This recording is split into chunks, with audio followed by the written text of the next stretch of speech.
Praise Lord दोस्तों, प्रभु यीशु मसीह के मधुर नाम में आपको बहुत बहुत सलाम। और आज हम झारखंड के एक बहुत ही खूबसूरत स्थान पर हैं। ये बहुत ही खूबसूरत डैम है जिसको मैं बहुत सालों से देख रहा हूँ।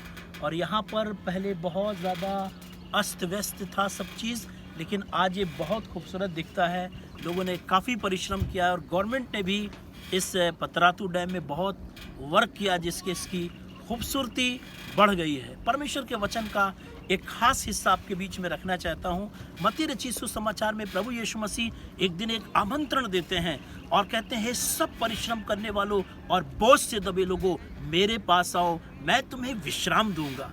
मैं सोचने लगा कि विश्राम तो हर एक आदमी को मिलता है। जब वो दिन भर परिश्रम करता है, मेहनत करता है, रात में जाके अपने बिस्तर में सो जाता है, विश्राम ही तो करता है। पर यीशु मसीह उस शरीर के विश्राम की बात नहीं कर रहे हैं, वो कुछ और बातचीत कर रहे हैं। क्योंकि कई बार ऐसा होता है कि जब हम लेट जाते हैं और लेटे रहते हैं, विश्राम कर रहे होते हैं, फिर भी हम बहुत सारी चिंताओं में, तकलीफों में, बोझ में दबे हुए होते हैं। इसीलिए प्रभु यीशु मसीह ने कहा, मेरे पास आओ, मैं तुम्हें विश्राम दूंगा। कैसा विश्राम? और वो कहते हैं कि तुम अपने मनों में विश्राम पाओगे। ये एक फर्क तरीके का विश्राम है, एक फर्क तरीके का आराम है जो शायद हमारे शरीर के विश्राम देने से भी कई बार ये उतरता नहीं है। और इसी को दूर करने के लिए वो कहते हैं, मेरे पास आओ, come to me, I will give you rest. कौन सा रेस्ट? एक ऐसा आराम जो हमारे मनों में है। हालेलुया। वो कहते हैं, मेरा बोझ अपने ऊपर ले लो, क्योंकि मेरा बोझ हल्का और मेरा जुआ सहज है। बोझ तो हमेशा भारी होता है, लेकिन वो बोझ जो प्रभु यीशु मसीह के पास है वो बहुत ही हल्का है। उसको लेने पर सब कुछ बहुत हल्का सा प्रतीत होता है। एक दिन प्रभु यीशु मसीह अपने चेलों से बात कर रहे थे और वो कह रहे थे, तुम्हारा मन व्याकुल ना हो, तुम्हारा मन घबराए नहीं। तुम परमेश्वर पर विश्वास करते हो, मुझ पर भी विश्वास करो। मेरे पिता के घर में रहने के बहुत से स्थान हैं, अगर ना होते तो मैं तुमसे कह देता। ये क्या कह रहे हैं? मेरे पिता के घर में रहने के बहुत से स्थान हैं। इसका मतलब वो कह रहे हैं, मेरे पास एक ऐसी जगह है, मेरे पास एक ऐसा स्थान है, या मैंने तुम्हारे लिए एक ऐसा स्थान तैयार किया है जहां पर आने के बाद तुमको बहुत राहत मिलती है, बहुत आराम मिलता है और तुम पूरी तरीके से वहां विश्राम प्राप्त करोगे। हालेलुया। यही वो आराम है, यही है विश्राम जो वो देना चाहते हैं। आप याद करिए, एक औरत थी और परमेश्वर का वचन कहता है कि 12 वर्ष से उसको लहू बहने का रोग था और वो बहुत से वैद्यों के पास गई, बहुत से डॉक्टर के पास गई, और लिखा है कि वो बहुत से वैद्यों के जाने पर और भी रोगी हो गई थी और अपना सारा पैसा खर्च करने के बावजूद भी उसका रोग बढ़ता चला गया। इसका मतलब पैसा खर्च कर रही है, मेहनत कर रही है, परिश्रम कर रही है, क्यों? ताकि बोझ हल्का हो जाए, लेकिन हर बार उसका बोझ बढ़ता चला जा रहा है। इसी बोझ को उस दिन, जिस दिन उसने भीड़ में जा करके प्रभु के कपड़े को छुआ, उसका पूरा रोग ठीक हो गया, वो पूरी तरीके से आराम पा गई। यानी आज उसका पूरा बोझ उसके जीवन से हट गया, वो पूरी तरीके से स्वस्थ हो गई है। मैं आपको बताना मांगता हूँ, यही आराम, यही विश्राम परमेश्वर मनुष्य को देना चाहते हैं।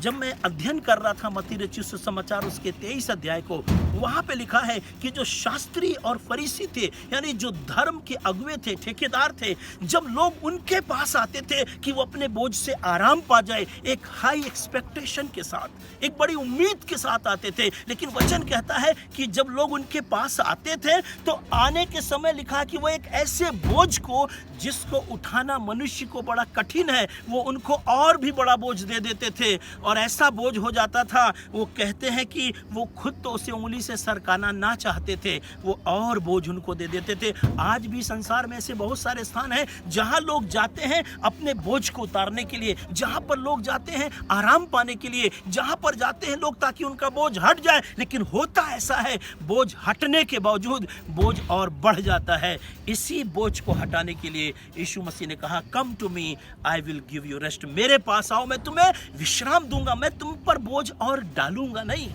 मैं और तुम्हारे ऊपर बर्डन नहीं डालूंगा, बल्कि आई विल गिव यू रेस्ट, और तुम अपने मनों के अंदर आराम पाओगे। Hallelujah. I am telling you this through this video. मैं इस वीडियो के माध्यम से आपको बताना मांगता हूं दोस्तों, अगर आज आपके पास भी हो सकता है रहने के लिए बहुत अच्छा घर हो, अच्छा बेड हो, कंफर्टेबल प्लेस हो, आप शरीर में बहुत आराम ले लेते हैं, थकावट दूर हो जाती है। हो सकता है आपके पास मसाज करने वाली कुर्सी भी हो जहां पर आपका दर्द चला जाए, पर उस मन के बोझ को कोई नहीं हटा सकता। उसको हटाने के लिए सिर्फ एक व्यक्ति है और उसका नाम यीशु मसीह, और वो कहता है मेरे पास आओ, मैं तुम्हें आराम दूंगा, क्योंकि मेरा बोझ हल्का और मेरा जुआ सहज है।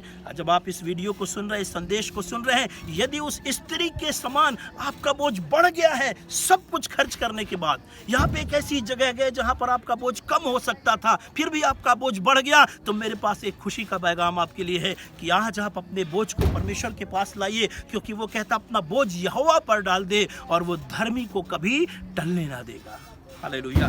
एक ऐसे ही झील पर यीशु मसीह अपने चेलों के साथ नाव में बैठ कर के जा रहे थे और बड़ी आंधी और तूफान का सा माहौल हो गया और सब लोग थोड़ी देर में घबरा गए, कहने लगे क्या हुआ, आंधी तूफान हो गई। तब वो अचानक से उनको याद आया, अरे हमारे साथ यीशु मसीह भी था, उसको ढूंढा तो वो जहाज के निचले हिस्से में सो रहे थे। उनको जगाया, यीशु मसीह आए, क्या हुआ, कहने लगे आंधी तूफान आ गई है। उन्होंने तुरंत आंधी और तूफान को शांत कर दिया। उनके जो डर का बोझ था सब हट गया। शायद चेले भूल गए थे कि हमारे पास एक ऐसा व्यक्ति है जो हमारे बोझ को उठा सकता है। कई बार हम और आप भी उस व्यक्ति को भूल जाते हैं जो हमारे बोझ को उठा सकता है। आज मैं आपको याद दिलाना चाहता हूं, उसका नाम यीशु मसीह है और उसने पब्लिकली ऐलान किया है, हे सब परिश्रम करने वालों, बोझ से दबे लोगों, मेरे पास आओ, मैं तुम्हें आराम दूंगा। हालेलुया। अगर आज तक आप कमज़ोर रहे हैं, दबे रहे हैं, बोझ से दबे रहे हैं, आज वो खूबसूरत मौका है, अपना बोझ उसके पास ले आइए। वो आपके सब बोझ को हटा डालेगा और आपको आराम देगा। जिस तरीके से उसने इजराइलियों को 430 साल की गुलामी के उस बोझ से आज़ाद किया, वो हमें और आपको भी करेगा, ताकि हम जीवते परमेश्वर की सेवा कर सके और तुम अपने मनों में विश्राम पाओगे। You will feel very light, very happy, very comfortable. और चाहे आपकी परिस्थिति कैसी भी क्यों ना हो, in all your circumstances, in all your situation, you will be able to enjoy the presence of God। उस उड़ाऊ पुत्र का बोझ था कि मैं बाप के पास जाऊंगा, वो मुझे नौकर के समान रखेगा, लेकिन जब वो बाप के पास आता है उसका बोझ हल्का हो जाता है।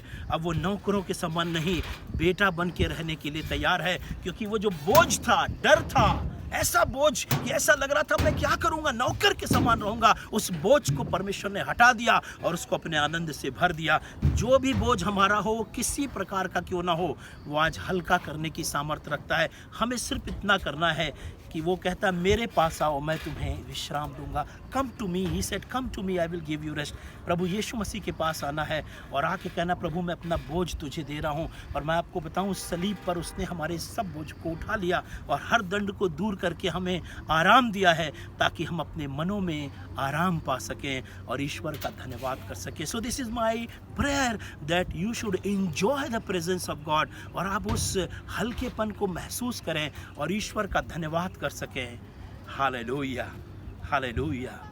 आप आनंदित और मगन हो सके दोस्तों, क्योंकि सच में परमेश्वर का धन्यवाद हो कि उसने हमारे बोझ को हमसे हटा करके दूर कर दिया, हमारे उस पाप के बोझ को पूरब से पश्चिम इतनी दूर कर दिया, हमारे उन अपराधों को वो याद भी नहीं करता, स्मरण भी नहीं करता। Hallelujah, I am thankful to God. मैं ईश्वर का धन्यवाद करता हूँ, मेरे पास एक ऐसा परमेश्वर है जिसने मेरे सब बोझ को हटा करके फेंक दिया और मुझे आज आज़ाद कर दिया, ताकि मैं जीवते परमेश्वर की आराधना कर सकूँ।